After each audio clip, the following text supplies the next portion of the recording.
Hi. So one thing real quick, the show has a sponsor now, Rogue Energy, rogueenergy.com. They make energy drinks in the form of basically these powder packs that you drop into some water, shake them up, and basically work like an energy drink.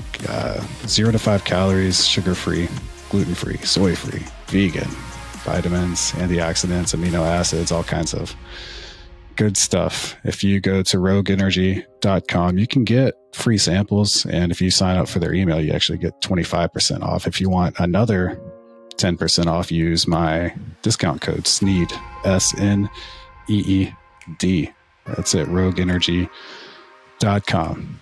Great energy drinks in the form of these powder packets. They got lots of great flavors, blue raspberry, fruit punch, strawberry lemonade, all kinds of things. So rogueenergy.com, go check them out. And for an extra 10% off whatever you get, use my discount code SNEED, SNEED. Thank you. Hello again, and welcome back to the Brandon Sneed Show podcast, where we're telling stories about people making their way through life at all levels of sports, art, and entertainment, from local legends to all-time greats and everyone in between. I'm your host, Brandon Sneed. We're covering where people are now, how they got here, moments along the way they weren't sure they'd make it, and the things that have pulled them through. And you can find more information about the people on the show at my website, brandonsneed.com. And if you subscribe to my newsletter there, you get show notes, bonus material, and more.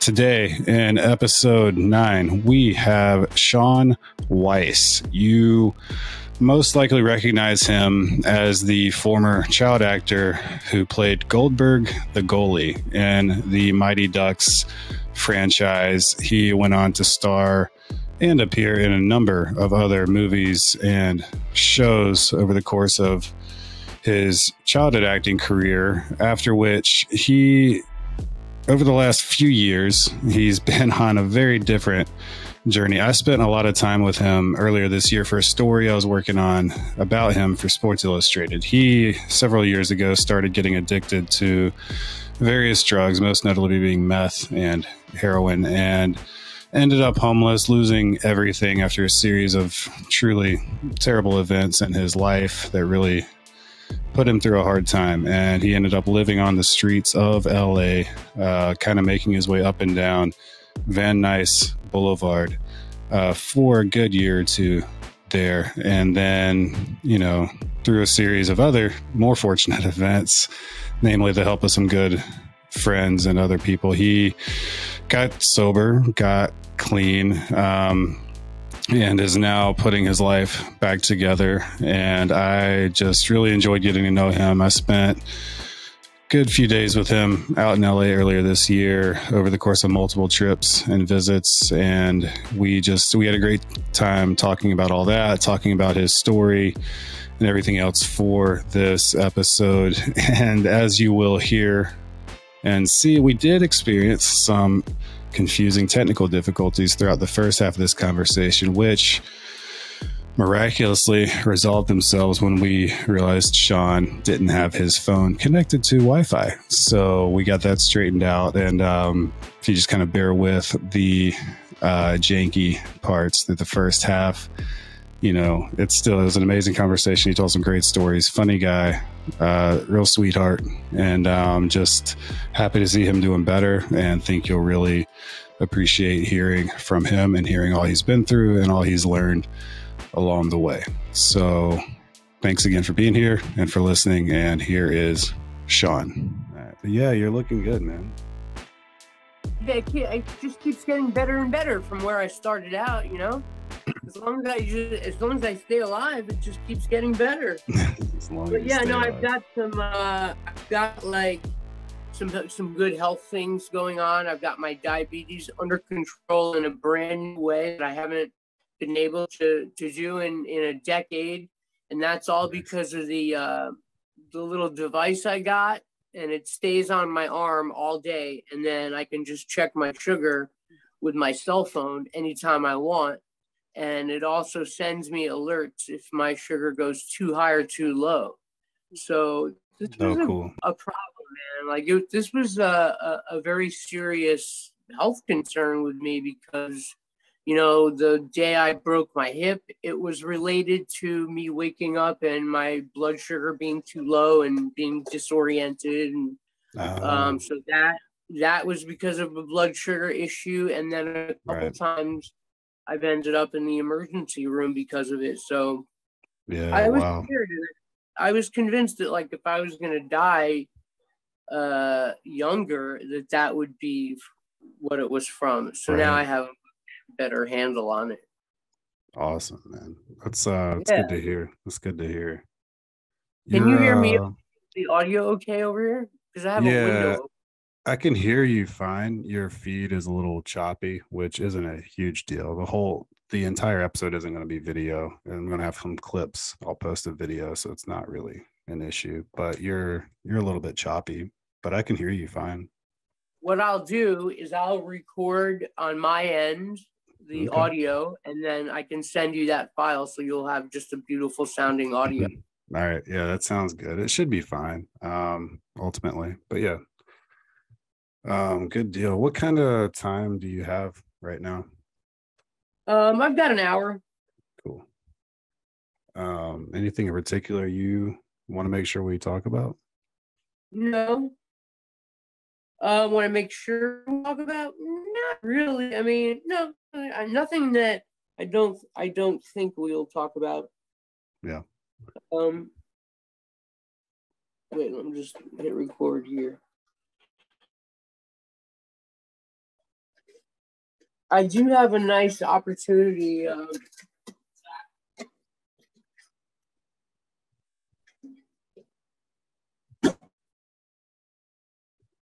was contacted by a woman who is a teacher in the Georgia school district, and they're in the process of building out a curriculum based on helping children avert crises dealing with mental health, substance abuse, things like that.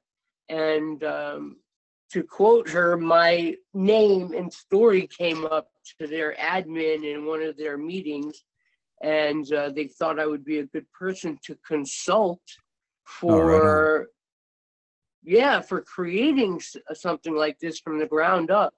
And I thought about that, and I think that's a smart idea, you know, because I think just the age range and the fact that I was in those movies gets younger people's attention, maybe. So I don't know. I have a bunch of good ideas that I want to talk to her about. So, you know, but it's nice, dude. Like, I've been wanting to do something constructive and meaningful in the recovery community ever since I got out, but it's impossible because the entire rehab community out here is crooked. So nobody wants to do anything of substance that they feel might be useful to their clientele. They're not even interested in it. It's not even a thing. They're happy with their success rate being 4%. And as long as the insurance companies keep paying them to do it, they're not going to change. So, I don't know. I think the best thing to do is early prevention. So crooked how? Is it they're just putting the bare minimum to get paid by the insurance companies, or what's going on? I mean, they don't do any kind of bare minimum. I mean, they're billing insurance companies $5,000 a day at these treatment places, and they get a check for between $60,000 and $120,000 for a 30-day stay. And put it this way, they're not upset when the client has to come back 45 days later to go through treatment all over again. Right. So, yeah, that is no incentive.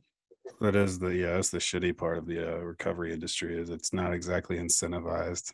to get people better. Right. So it really doesn't work It's a tough for a lot of model. people. Yeah. That's why my story is getting covered the way it is, because it's rare that people recover. And this is why it's rare that people recover, because treatment is not even really taken very seriously. But that's why I look like I'm some kind of superhero. Really, I haven't done much. Well, there are places that are doing it right. But I mean, from the sound of things, there's way more that just aren't. When you say that, I want to be like, oh, well, yeah, of course. But Brandon, I think the system is so rampant out here. I think it'd be like trying to find a restaurant where they don't hire Hispanic chefs. I'm sure there's some. I'm sure there are some, but I don't know where they are. Yeah. That's the way it is with these treatment places. And it's hard for me because I have friends that are in the treatment industry, and I can't co-sign on what they do. It's like, it's difficult. It's really difficult for me. Gotcha. Well, you seem like you're doing good. I will have recorded a proper introduction for you before I put anything out. But, Good. Okay. Just for the sake of setting a little bit of a stage here. I mean, hi there. You're Shaun Weiss. You played Goldberg in the Mighty Ducks franchise back in the day. That's kind of what you're mainly known for. Also heavyweights and some other great stuff. But we met earlier this year, working on a story about you for Sports Illustrated. You fell on some hard times, got addicted to some hard stuff, lost everything, living straight up on the streets of LA. And now you are, after going through a whole bunch of shit, you're healthy, you're on the come up again, working on some things, and you're sober and you're good. And so just happy to talk to you again. Fucking miracle, man. Yeah. It's always good to see you getting healthier every time I see you. The teeth are looking good. Look like you're looking more and more like yourself. So it's good to see. Yeah, I'm feeling more and more like myself every day. This summer out in LA was unbelievable, man. It was like, we had some nights, it was 10, 11 o'clock at night. It was still 105 degrees. Yeah. So we were baking out here this summer. So that held me up a little bit. I finally got a tentative date for my hip surgery. Okay. So that'll be right before the holidays. Nice. So I'll be recovering during the holiday. But man, I'm looking forward to getting that done and out of the way and being able to go for a jog. You know what I mean? Yeah. And you've gotten a few gigs here and there. When I was out there, you were about to go shoot something you have since shot, right? Yeah, you're talking about Jesus Revolution. Right. That was I forget the name of the company now, but yeah, these guys called me up because they knew about my story, and there was a part in the movie to play a war vet who was addicted to heroin, and in the movie he actually has a 180. He gets saved by the lead character, and by the end he's well. So I was like, yeah, that makes sense for me to do that role, and it was a good thing I did it because I caught the film bug again. Right. Yeah. Like, I really wasn't trying to get back in movies until I did that part. Now I need it. Yeah. You got anything else coming up? I don't have. Well, yeah, I have one other thing that's in the horror genre, and I kind of want to do it because I've been looking for something to get me into the horror themed Comic-Cons. Yeah. So I'm looking forward to doing a little horror movie. So yeah, this guy hit me up, and I don't know how far away we are from shooting it, but yeah, that's my next thing lined up is a part in a horror movie. Right on, man. Yeah, for some reason the video stream is still choppy. I can hear you fine. The visual is super choppy, which is ironic since you're TV movie guy. Right now we can't get your camera looking right. Is this the type of thing where you think I have to back out and come back in type of thing? I don't know. It just seems like a Wi-Fi signal thing. Yeah, not much I can do about that. Okay. It's not a And it huge is, deal. I mean, you're coming through perfect on my end. It appears that there's a few second lag in our convo, but other than that, it looks great. Okay. Well, it's not a huge deal. Just checking on it.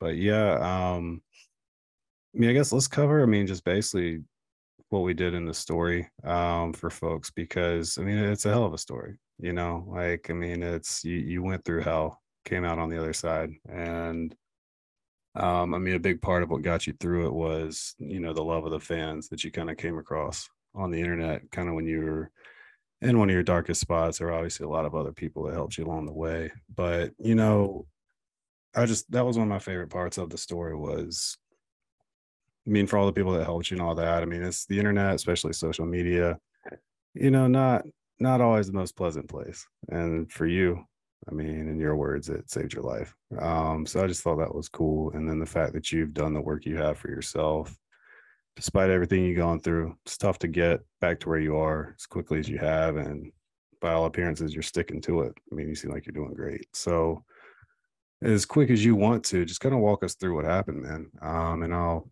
jump in here and there if I need to. But, you know, I mean, you went from, I mean, this beloved child star to living on the streets, addicted to heroin and meth. Yeah, well, it is really a crazy thing when you're hitting on the difference between my relationship with fans and like what you typically see. It's always like Right. people are trolling the word. Is that the word?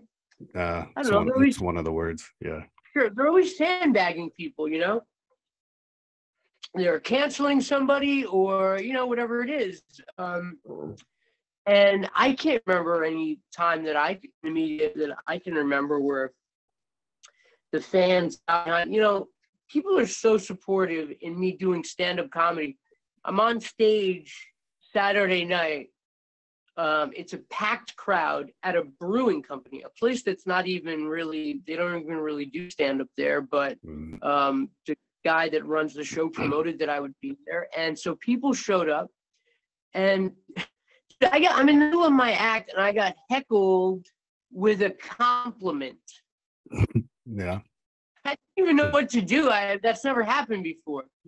But I have this line in my where it's a premise really, where I say I don't really want to do stand-up comedy, but I have to get good at it. I really don't have a choice because I was a child actor and I didn't really learn how to do anything else.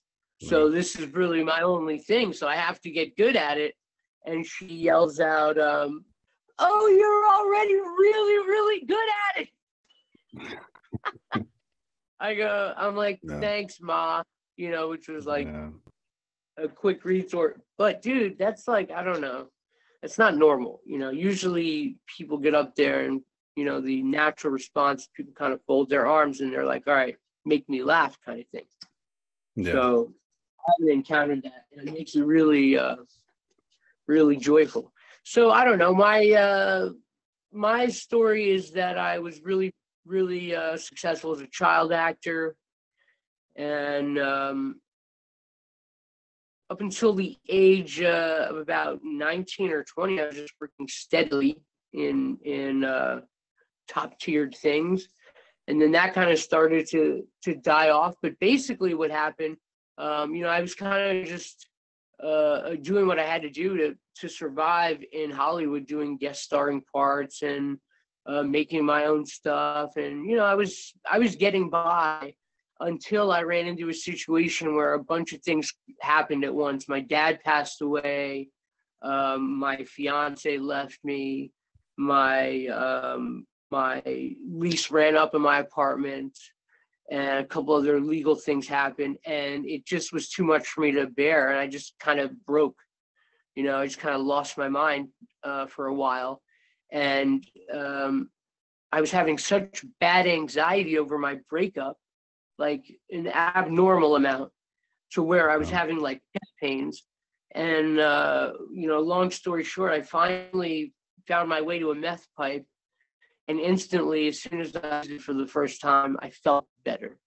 Yeah. So for me, it was a performance enhancer at first, and it just took the pain away.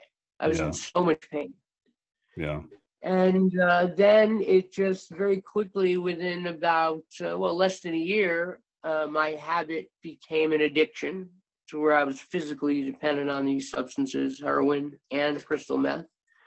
And I ran out of money. And, I always say, you don't have a drug problem until you run out of money. Like when you have money, you're just getting high.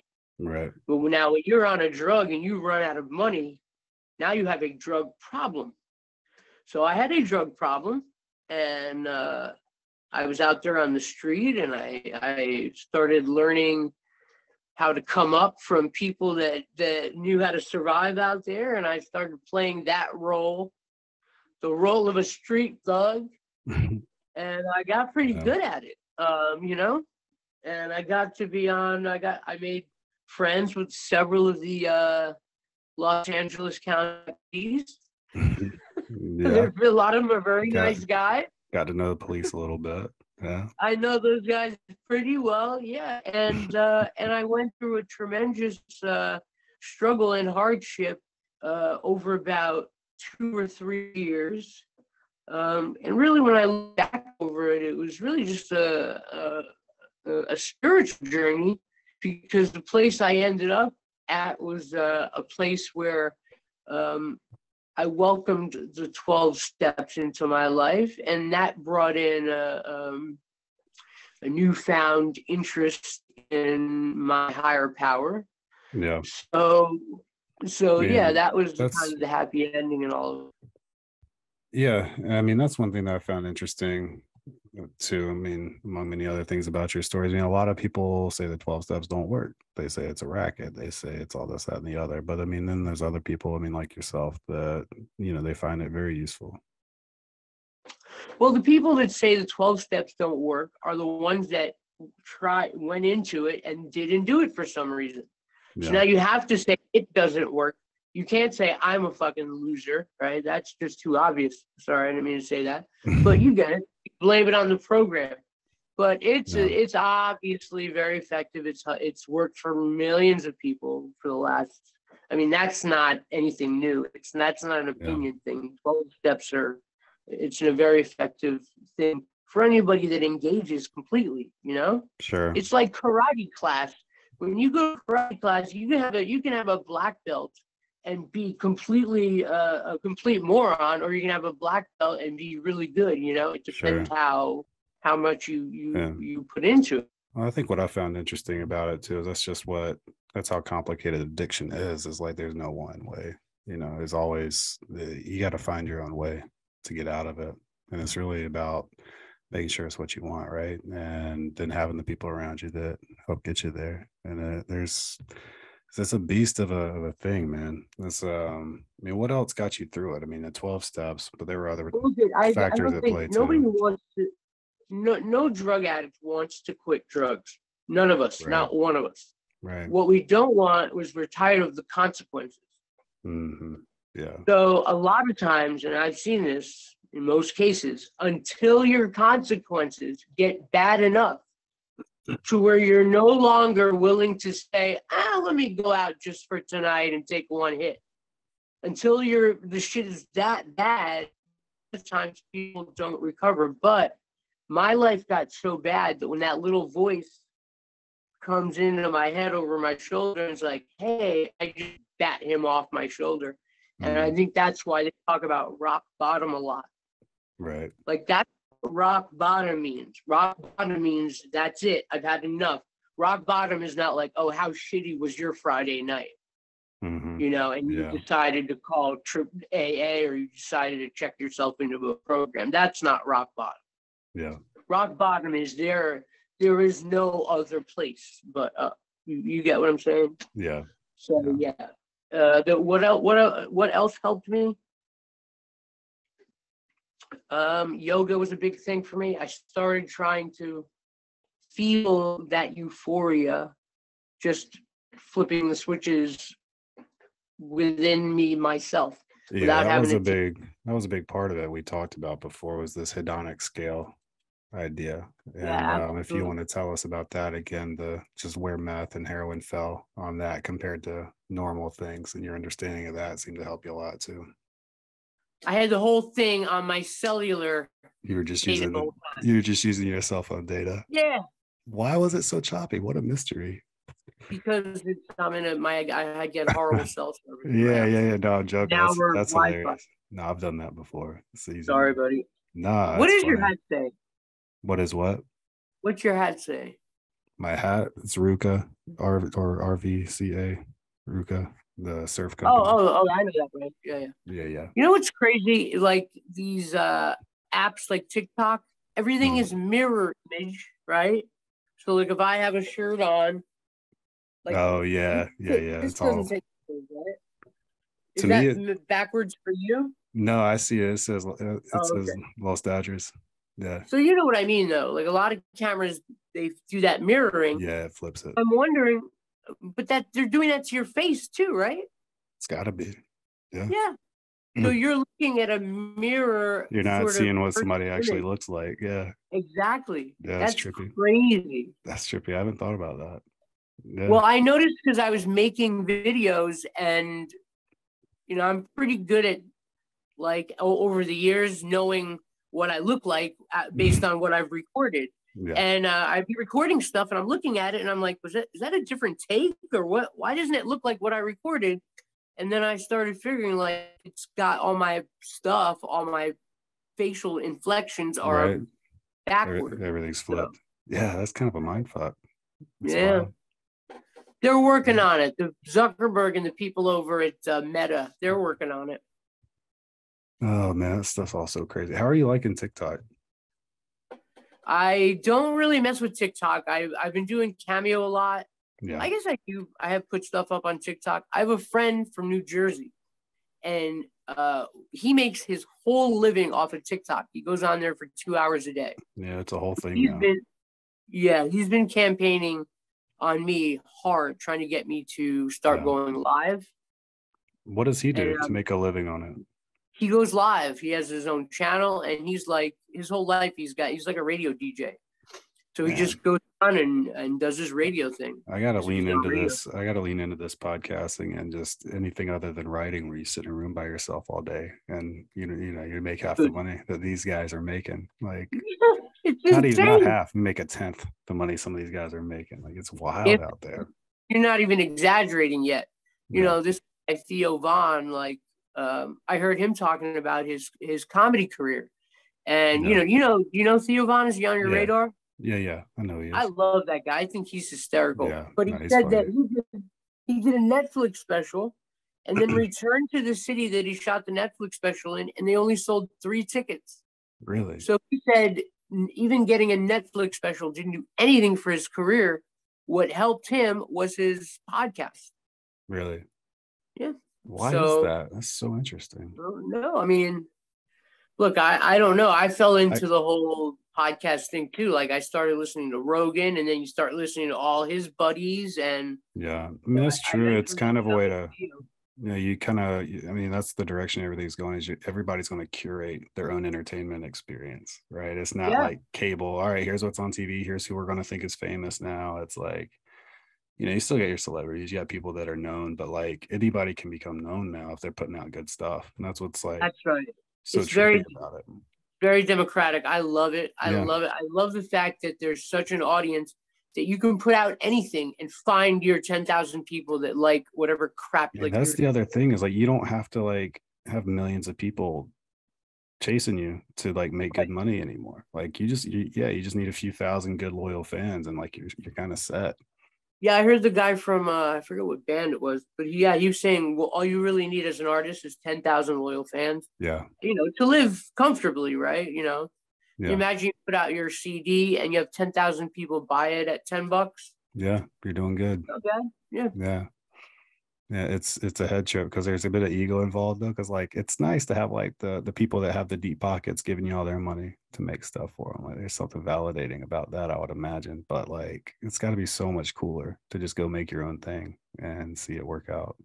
Yeah, and you know what happens? Like the people with the deep pockets end up hooking you up anyway. Right.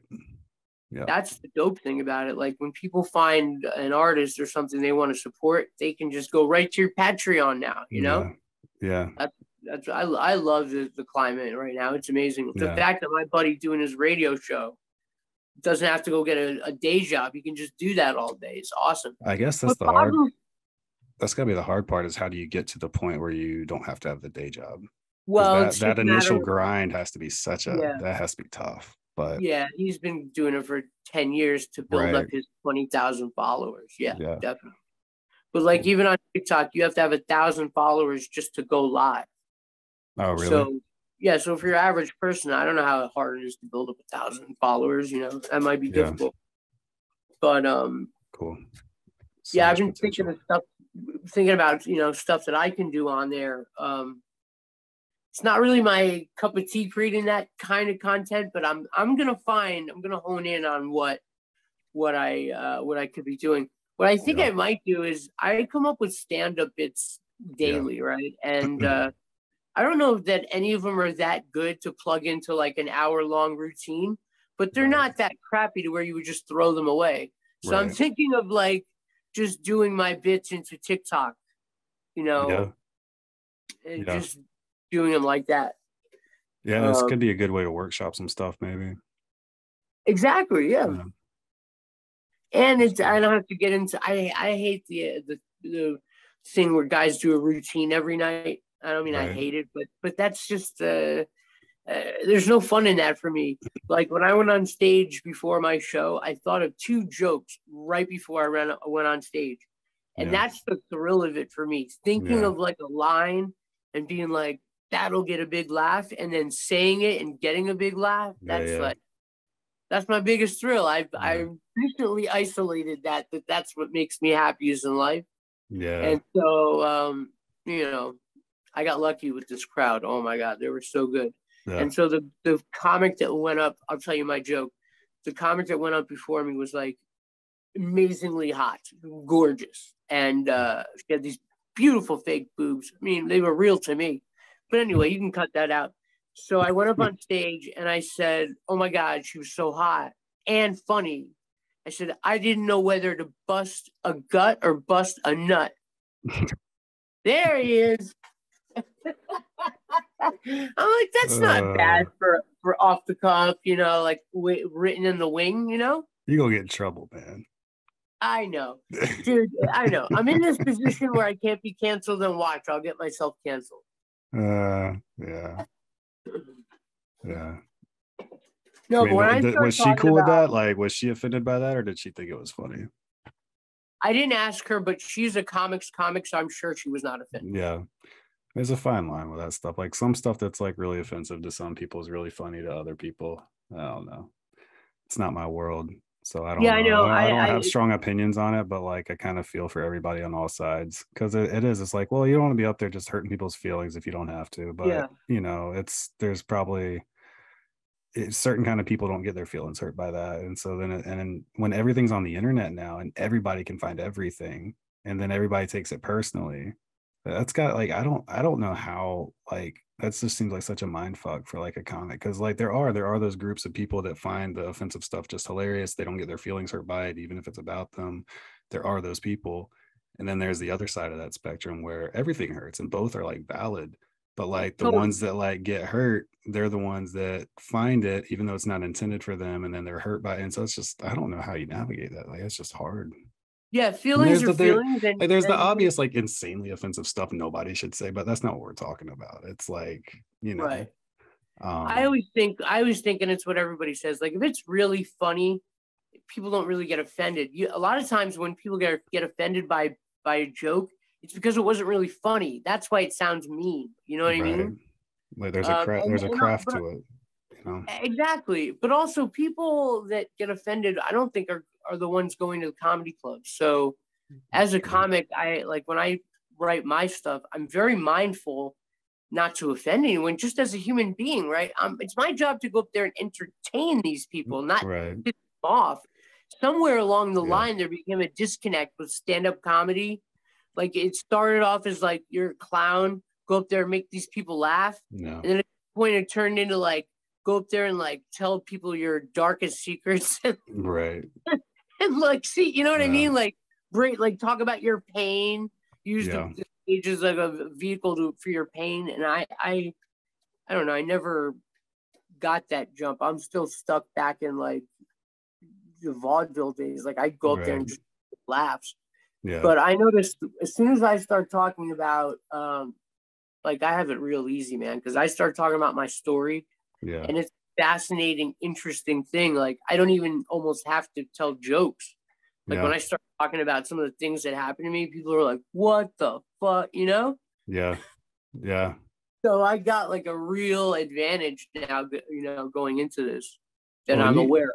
Like, and you look at everything that happened to you with this like unique lens of like you recognize the horror of it. You've certainly suffered through the horror of it. And at the same time, like, there is this party that finds it all almost hilarious. You know, the obvious terrible shit that like hurt yourself and other people's not funny, but now that you're on the other side, it's like, what the hell was I doing? Almost. Yeah, now that I'm on the other side, I can't even believe it. It's like, it's like, I remember listening to a guy, and I'm hiding in like this spot in a Walgreens, like by the back. It's like by an employee area, right? And I'm hiding, trying not to be seen. And I hear through the walkie-talkie, "Yo, bro, the dude from the Mighty Ducks is here stealing Tide Pods." Like, I feel bad laughing, but God, it's so absurd. That, just imagine, bro. Like, you live in Hollywood, you work in Hollywood. There's Goldberg stealing Tide Pods. Like, why were you stealing Tide Pods? Like, do they go for like good cash on like the black market of nice? Like, really? Yeah. Okay. Yeah, they're quick and easy. And anytime I need to come up on $40 or $50, I would dip into any place that had some Tide Pods. Yeah. Interesting. Wow. Yeah, you stole all kinds of stuff. You were like the king of the Gap jeans theft for a second, right? I stole all kinds of stuff. Anything that I needed to take, I was the guy who would just go in and take it. I had no fear because at that time, the police weren't really stopping people for shoplifting. So if the security guards called the police, they wouldn't even show up. No. A few times I ran into some security guards who thought that they should protect that stuff with their own life. Yeah. So I got beat up several times. Yeah. And one time, almost very seriously injured. Some guy did like a Bushido, like a leg sweep on me. Yeah. And I went straight back and hit my back. And I laid there for like 30 seconds thinking I was paralyzed. Yeah, Jesus. I was jacked up. But yeah, man, I did a lot of that kinds of shit. Which is why it was hard. Go ahead. Which is why it was hard, you know, reading the article you wrote. It's hard for me to even read things like, it's hard for me to remember myself like that. Yeah. You know, it's not a cakewalk. It's not like I can just get to the end of the story and it's better now, you know? Yeah. I mean, we talked about that before too, and I was about to ask about it again. It's like, yeah, we can laugh about the absurdity of what you were stealing and why and all that. But I mean, end of the day, I mean, you know, that's also hurting people. It's hurting yourself. And it's like, it's a weird thing you got to navigate. On one hand, you're happy to be on the other side and healthy and kind of laughing at it. On the other hand, you did some fucked up shit, and like, you got to kind of live with that too. And it's was a despicable human, and you can apologize, you can make amends, but it was still a part of my history. Yeah, it's part of my story. Well, the reason I mention it is because like, you've also had to learn, I mean, forgive yourself, and you've found forgiveness from other people, and like, you know, it's hard to like understand the weight of what you've done while also letting yourself move on in a way, which I think is something that everybody can relate to in their own ways, in their own lives. I mean, we've all done shit we regret. How have you like found the process of kind of moving on? Well, I really lean into the messages I get from people constantly every day. 2 or 3 messages I'll get every day about people telling me that my story is inspiring them. And that kind of stuff really helps me put one foot forward in front of the other and not look back so much. Because there's no purpose in doing that, you know. It's just a waste of time, and I could really get lost in feeling guilty and stuff. Yeah. And you know, I'm past that, and it's such a beautiful like blossoming and rebirth of somebody that's a way more important thing to share with people, you know. Yeah, because I really do feel like it is miraculous what happened to me. If you look at those pictures, yeah, it's crazy. yeah. And then you're turning it into something useful. And that's where I guess a lot of healing can happen too. Is you're just, all right, it's fucked up. I'm trying to turn it into something useful, but I'm finding it's really hard to because I don't know. I'm trying to get things going, but and as far as interviews and stuff, people want to interview me, but nobody really asks me about stuff. Like nobody, like, yeah, I was a child actor who went on drugs, but I was Yeah. also a child actor who lived on the streets of Yeah. LA for 3 years. And Yeah. nobody really gets into the weeds about that. Yeah. I don't know. That I was don't know. like, that was one of the most interesting, coolest parts of like my time with you. We literally just drove around, checked out your old alleys where the old tent camps were and all those different things. I mean, it's like, it's intense out there. I mean, Yeah, it is. it's, It must have been for you to have that be like one, you don't live here, so you're seeing stuff for the first time, and to see it through that lens must have been really intense. well, it's a part of, I mean, in particular, LA is a little bit notorious now for its homeless problems, some of its drug problems, and like it's a part of it you always hear about. And it's not like I was just going to go looking for it, but it's good to see. It's hard to see, but like it's good. I mean, LA is, it's Hollywood, baby. That's the Yeah, whole image, and then you got this whole underbelly of it that's just fucking gnarly. and I think people know, but they don't really know how easy it is to have that paycheck to paycheck routine fall through. Either your car goes down or somebody gets hurt and you need to spend Yeah, your savings, you know what I mean? yeah, And it's not that impossible. People see homeless people and they can't imagine how they got there. yeah, It's not that far fetched. So it's important that we have family and our friends to look out for us, yeah, community. That's definitely one of the things I'll be talking about with these young kids is, you got to be able to look out for your friends. And if you see that your friend's upset or depressed, he's yeah. not coming out the house, you got to be able to tell someone, get somebody involved. So, yeah, What are some of the weeds that you wish people would get into more? I don't know. Right as Uh, I said that, I'm like, what the hell do you want to? I mean, what good is in that? well, one of the Um, things that stood out to me, it's in the article, is about when you're, sitting at the 7-Eleven, just watching the people walk past you. Some of them yeah, most of them just ignore you. Some of them help you out. A lot of them treat you like shit. Talking about like right, yeah, you saw a different part of humanity through that. yeah. I had no idea that there was that kind of human being walking around that would Right. see somebody homeless and go, "Fuck out of here, you fucking," like that guy. I Yeah. didn't know that guy existed, but yeah, he's there. Yeah. It's an ugly face, but there's also to every one of those guys, there's plenty of other people that are, you know, willing to help. So things balance themselves out.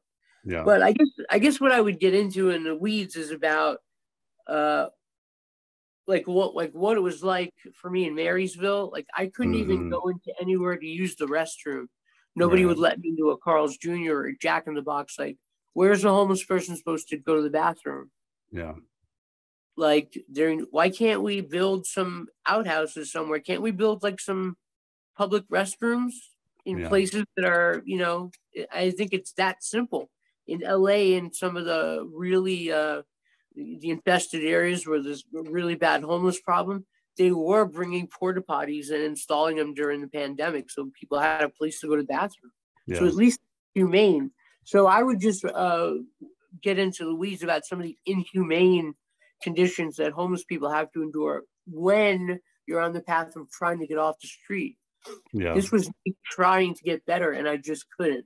I couldn't even get indoors to use the bathroom. Yeah. I mean, that was another thing you said that stuck in my head was there's no incentive for me to get off the street. There's no incentive for me to quit using these drugs when the places I go to try to get off the street and the places I go to try to get off the drugs don't feel any better than what I Right. already know. And in some cases, they make you feel worse because they treat you badly, things like that. It's like, well, I can go, you know, Yeah, exactly. It's like the whole point of going to a treatment place for most drug addicts is we want medically assisted treatment.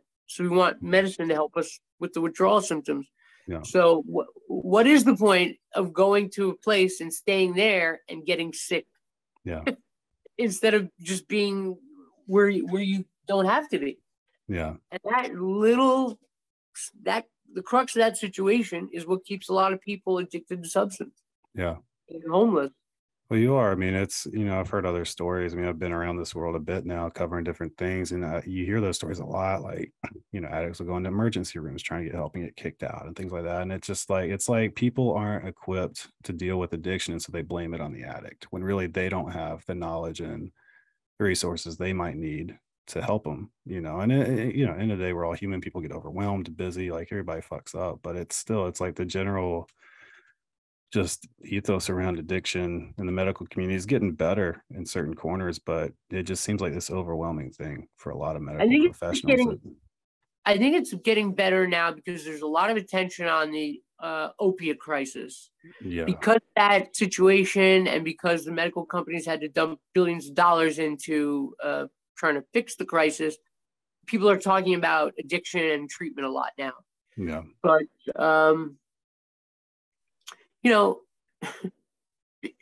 addiction is a jacked up thing because, like cancer, people don't give themselves cancer consciously.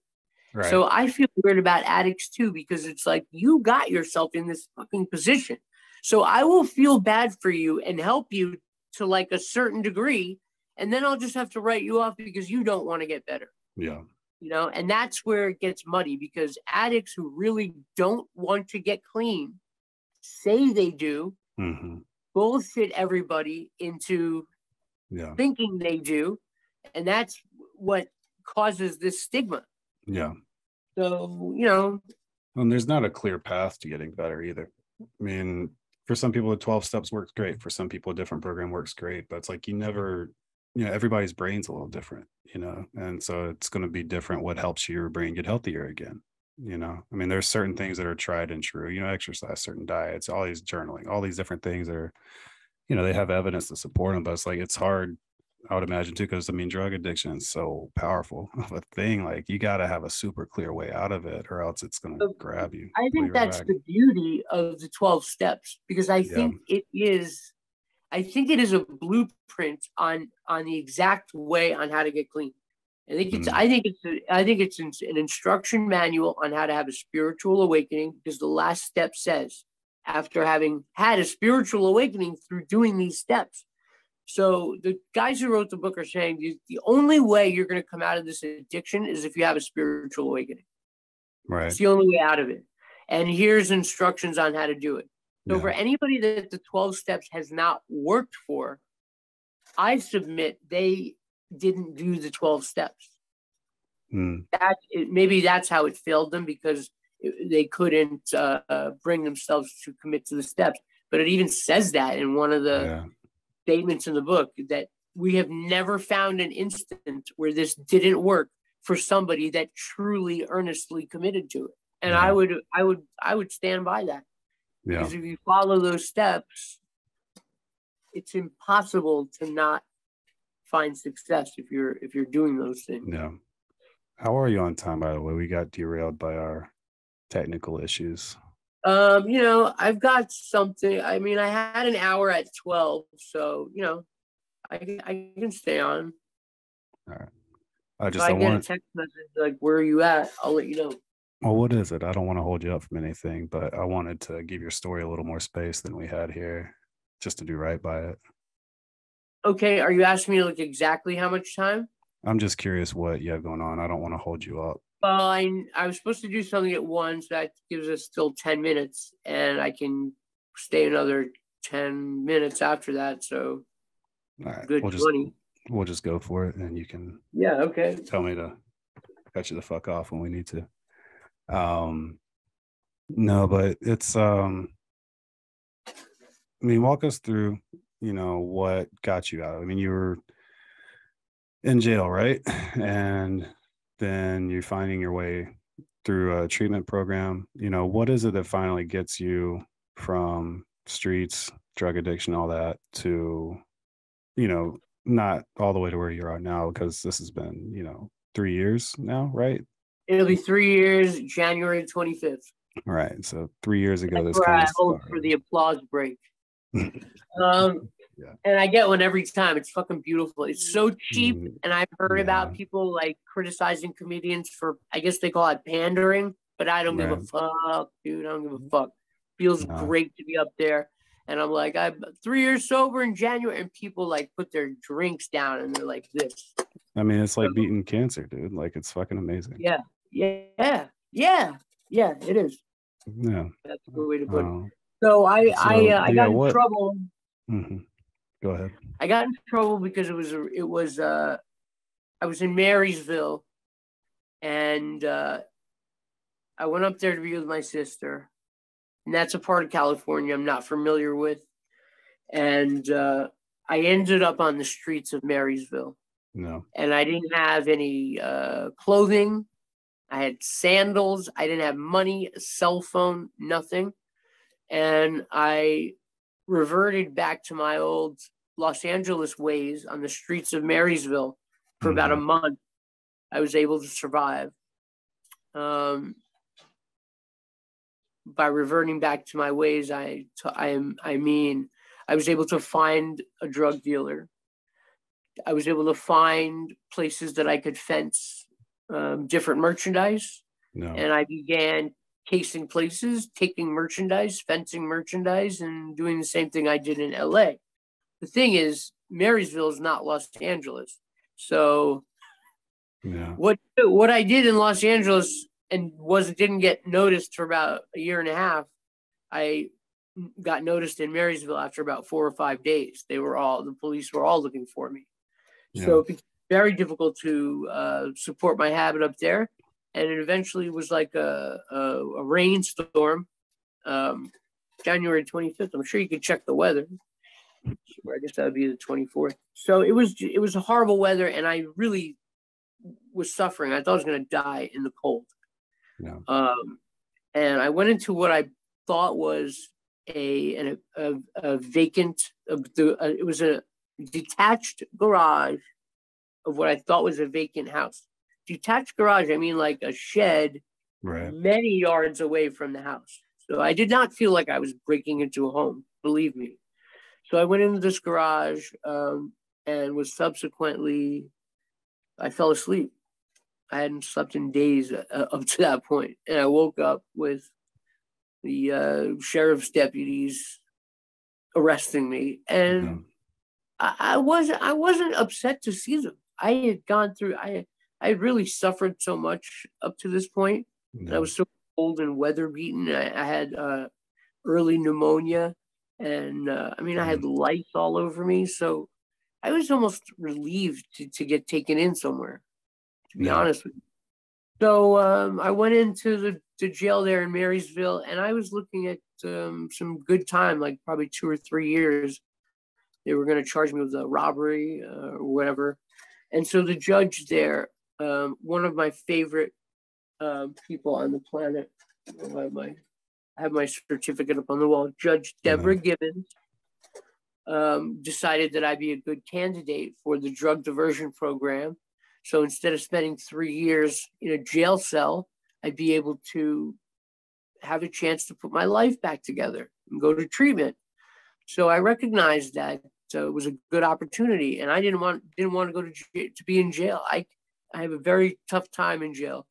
Other guys are able to kind of make do. They pass the time. They laugh with each other. They joke around. I don't find anything funny when I'm in jail, and I just want to get to hell.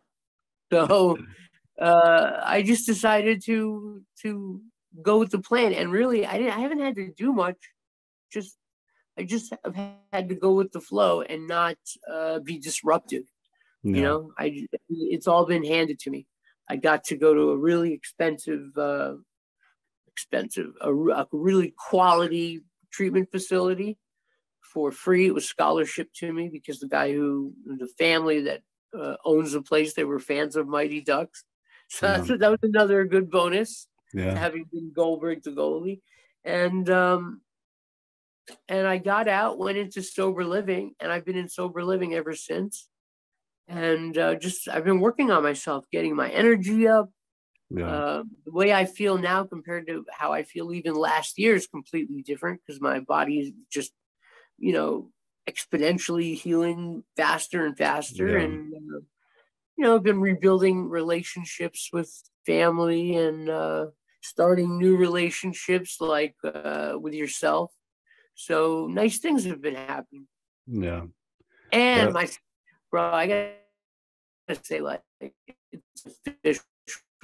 Yeah, you're getting choppy. I don't talk about myself like this, but I'm funny as fuck on that stand-up. I'm getting choppy good. That was God being like, don't say that. No, I want to hear it. All right. I was going to say, it's official. Like, I am funny as fuck. Like, I go up on that stage and I'm able to, like, kill it. And I have some material that, like, I love my material. Yeah. It's very funny to talk about, like, Is that something you doubted, that like you'd be funny on stage as a stand-up?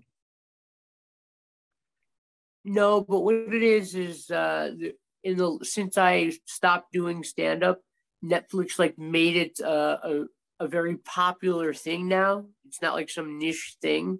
So now it feels like hundreds of new people have come into the comedy scene. And so it's just like a matter of, will I be able to cut through just all the talented people? And I stopped saying I do stand-up because, how do I compare myself with Dave Chappelle, who just won a Mark Twain Award, and we're the same age? So I stopped saying I do stand-up because it's just I feel intimidated by that term. Really? So I just I'm doing public speaking with humor injected. But yeah, I mean, that's been a big part of this too. I mean, are there any people that have helped you along the way that you want to shout out? Because I mean, one of the most important parts of anybody's recovery are healthy friendships, relationships, support. You've had some unhealthy ones we don't have to get into, but you've had, some really good ones come along as well. I've had quality over quantity in terms of friends. So the friends that have come into my life are there's such good, wonderful people that I can, turn to when I need help. So I have some good, reliable people in my corner that can offer me support. And they say that addiction is the opposite of connection. And I can attest to that because when I really fell off the rails, I didn't have any connections with people. I had really stopped talking to everyone. I was hiding. You were kind of actively destroying some of those connections yourself too. Not kind of. Yeah. And now that I look back on it, it was definitely a subconscious thing. Yeah. But I was definitely doing that. I was definitely going around like with a flamethrower, burning up all my bridges for no real good reason. Yeah, looking back on that now, why do you think you were doing that? Just because people I was just self-destructive. Yeah. And when, I wasn't on hard drugs at the time, but I was drinking a lot and, it's the same thing really for me. Yeah. Those demons are demons really. And, I guess I just got hurt. I felt hurt that I was left out, I guess. I don't know. Yeah. Well, and that was something else too that seemed really poignant to me, that you mentioned Judd Apatow telling you at one point, because you were writing a lot, working on a lot of things, and you kept going in these really dark directions with it. And we talked about you were kind of like looking for suffering, and then you eventually realized it's just the experience you wanted, not necessarily a suffering. But at the time, before everything, all the wheels fell off, and you and Judd even had a big fight, where it's like you were just looking for poison or something. Yeah, I guess you could say that. I mean, he was helping me out, and he was doing, on paper, if anybody saw the situation, they would be like, dude, here's this guy helping you out. But I got it in my head somehow that, the lines got crossed. So, but I I was intoxicated. I wasn't thinking clearly. Yeah, exactly. And when we had our big conversation, and honestly, I feel, I don't even, for out of respect to Judd, I feel bad even talking about this. I feel bad that it was in the article. I feel bad just because it's like imagine you had a relationship with somebody and it's over, and then 10 years later you have to read about them talking about it. It's like he's like, bro, I'm way past that and way past you. Please stop mentioning that to people. Sure. But it is what it is, and I'm proud that I feel like I gave an accurate depiction of what happened. So yeah, well, it speaks can say, well, to, that's not how it happened. Yeah, well, it speaks to, and the point I was making with bringing any of that up is you were, addicted as much to your own kind of like self-destruction as you were to the drugs and the drinking themselves. It's like that's one of the wild things about the mind. And the Judd thing's just done, for better and worse, just a perfect illustration of that.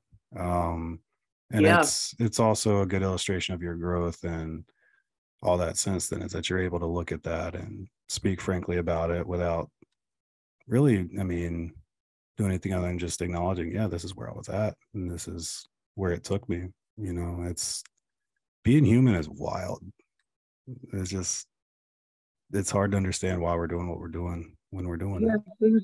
Things get complex, and sometimes we don't even understand our own behavior. Sometimes I do things and I'm like, why would you say that? Right. So it's tricky. Yeah. The best we can hope for is, we learn as we get older. We can just hope that we don't have too many bad accidents we can, to learn from. Yeah. And my overall point was to circle it back to the fact that now you're writing about happy stuff and redemptive stuff and good things. And your life seems to be following that path too. I just thought it was all really interesting from a artist perspective. You want to it's not like about the magical thinking necessarily of, if I write good things will happen, but it's wild to see the way that you tend to find what you're looking for. Right. There's that, and also, when you're a writer, you're right. You know this. So if I'm thinking of a scene where there's a car crash, I spend many, many hours imagining this car crash. Yeah. Right. Yeah. From conception to the plotting to the actual writing to writing the action and the dialogue, and so you're thinking, focused, heavy, intense thought about this thing. Yeah. So when a writer starts to bring things he's writing about into his life, that's of no surprise to me whatsoever. Yeah. It's like almost obvious. Yeah. How are you seeing that happen with you now with the good things? Well, I wake up every day, and most days it's one thing I'm focusing on is being a more disciplined individual. So I try to hit my morning pages every morning, and I don't make a point to write affirmations, but I find myself writing positive things like, it's a beautiful day today. I can't wait to get to this and get to that. And, that's coming a long way from needing a cigarette and a couple hits of meth just to get upright. Right. Yeah. Where are you trying to go next? What are you working on? What's the end game at this point for you? I want to act some more. I see myself right now. I'm developing a limited series about a child actor who ends up living on the street in a homeless encampment, and it's about him trying to navigate that world and trying to survive and forge a little street family in this chaotic world. So, they say, write what you know. So it's a large thing for me to try to tackle. So I've just been handling it in chunks in terms of just organizing, trying to figure out how I'm going to organize telling the story. Is that hard? Is that hard for you revisiting that in that way? Or is it something that's almost cathartic and helpful? Because I could see it going more both the ways, latter. but yeah, I mean, it's got to be wild for you where you are now to look back on where you were and then to be trying to turn where you were into like It art, it basically. it feels so surreal, Brandon. Like it Yeah, just feels surreal. Like I have to like tug people sometimes when we'll be driving down the street and I'll be like, see that dumpster right there? Like you don't understand. Like I had a some cardboard set up there with a yeah, thing for the rain, and I would go and smoke meth. But I just had it's like it just yeah, seems like a dream, dude. The whole thing. But it's very cathartic. That's what we do as writers. We get over right, stuff by writing about it. yeah, But then I have this the added element of wanting to turn everything into a comedy, yeah, because but as I'm working with this and as I'm like massaging it, it's dawning on me that this is not a comedy. Like it's yeah, just a comedy out there. yeah. It's gonna be good. Yeah, I think so. So in the meantime, while I'm working on that, and I'm not trying to rush it out, I Yeah, really am going to take my time with that. But in the meantime, I would love to get hired in a limited series, yeah, like you know what I mean, one of these yeah, Netflix series. Oh my god, love to get back on yeah, set, go to craft service, baby. If you're watching, yeah. call me. Goldberg's ready to get back in it. I'm kind of a little disappointed, Brandon, that you didn't get any calls about my hip Oh, really? after the article. That Yeah, is I figured you'd have surprising. like a bunch of doctors call in. I didn't hear anything. I I'm know that's sorry. my comment. That's what I'm saying Yeah, to you. yeah. Maybe if the I was hoping story, you had at least, but maybe if the story was in Sports Illustrated, that might yeah, have happened. yeah, could be. But um, no, I was just thinking. It's me busting your balls. I don't know No, if no, I you know, want I to know.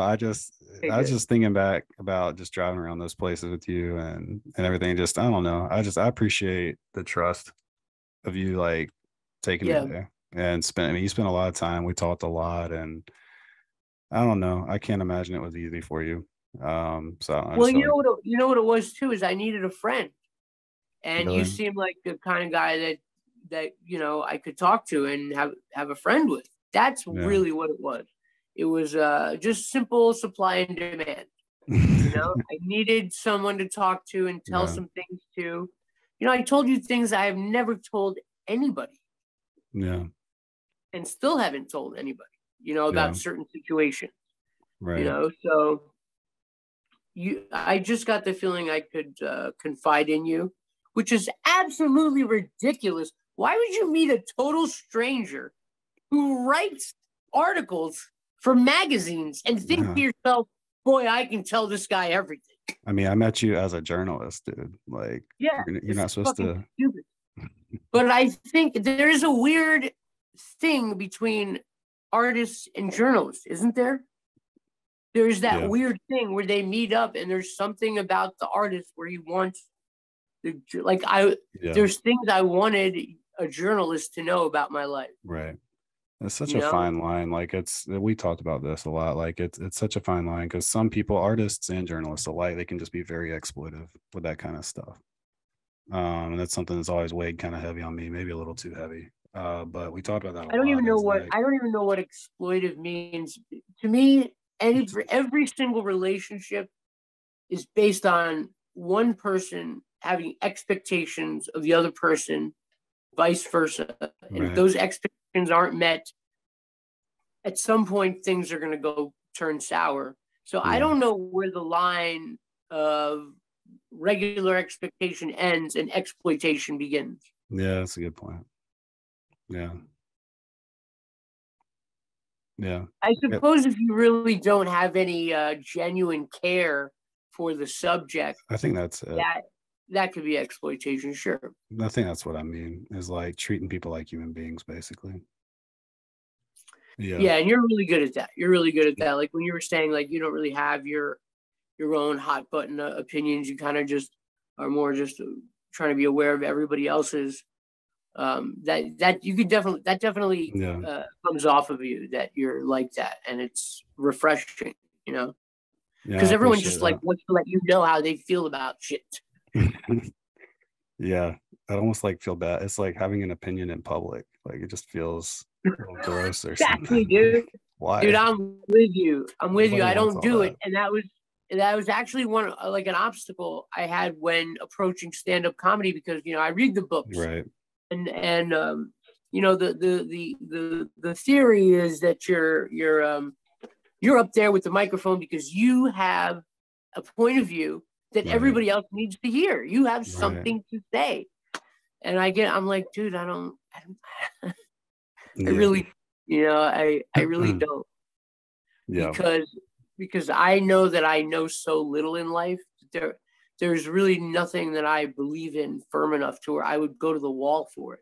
Like if somebody came up to me right now and they were like, your name is not Shaun Weiss, I wouldn't be like, get the fuck out of here. I'd be like, okay, maybe. Why are you saying that? Yeah. You know what I mean? Give me more information. Exactly. Like what do you know that I don't know? Exactly. And that's a major shift in a person, because a lot of people are walking around totally ignorant, but of that first mindset. Yeah. And ignorance and confidence is dangerous.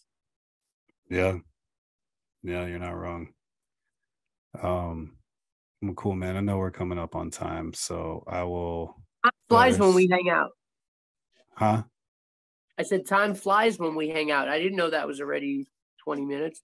Yeah, I'm trying to respect your schedule here. I feel like there's a lot more we could have talked about. We can do it another time. Yeah, I mean, you know, light me up for a part 2. Yeah, is there anything you want to plug? Any contact info, socials to follow? Yeah, I want people to go on my Instagram and follow me over there, because for years I wasn't really keeping up my Instagram, and so some of the Mighty Ducks are like way ahead of me, and it busts my balls. I'm not gonna lie, it's chapping my ass. Yeah. So I'm trying to get some IG followers. So yeah, people can go over there. It's just my name, at Shaun Weiss. Yeah. Oh, and go to Cameo. I do the best cameos, bro. Yeah. I didn't think I would like Cameo, right? And I'm telling you, man, I have so much fun. People throw me requests like, hey, tomorrow's Keegan's first hockey game. Mm-hmm. He's a goalie because he watched Mighty Ducks and he wants to be a goalie. Like, can you say what's up? Yeah, that's awesome. Like, that's so much fun. That's cool. And that's got to be cool. Like, I mean, years ago, I mean, you're making movies, you know, just doing this stuff that you loved, you're good at. I mean, you turned out something that people still care about 20, 30 years later. I mean, that's just incredible, right? I mean, that's just got to be wild. It's wild. I feel incredibly lucky. It's crazy. I think about that all the time. I'm like, bro, the whole position you're in is because somebody captured some light that you threw off in a little black box 30 years ago. Right. Yeah. That's crazy. And I'm still getting paid off of that. That's dumb. Good deal, man. I'm going to stop the recording now, but I appreciate you, man. Dude, I appreciate you. Thank you again to Shaun for taking the time and being here. Thank you again for listening, and make sure to give Shaun a follow on Instagram at Shaun Weiss. That's ShaunWeiss, and check out his Cameo link there, and just keep up with him. He's, like I said, putting his life back together. He's doing good things, and you know, I'm looking forward to seeing where he ends up. And just thanks again to everybody for being here, and we'll see you again next time.